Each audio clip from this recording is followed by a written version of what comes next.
tushda ovoz chiqara olmaslikni ko'rish.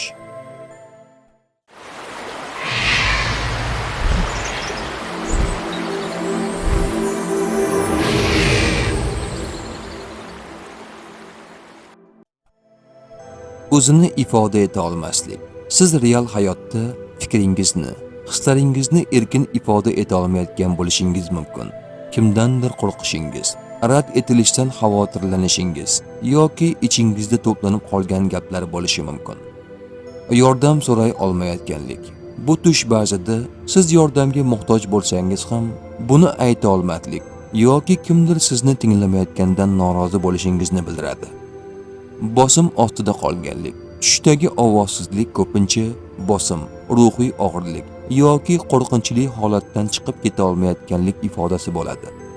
Tushda gapira olmaslik yoki ovoz chiqmasligi, duo qilayotganingizda ovoz chiqmasa, bu gunohlardan poklanish kerakligi yoki diniy e'tiborni oshirish kerakligini bildirishi mumkin. Ba'zida bu tush kelajakdagi ogohlantirish bo'lishi mumkin. Yaqin orada sizdan sabr toqat talab qilinadigan vaziyat yuzaga kelishi mumkin. Tush ta'biri bashorat emas, barcha narsani bilguvchi yagona zot Allohdir. Ko'rgan tushlaringiz ta'birini bilmoqchimisiz? Unda kanalimizga obuna bo'ling.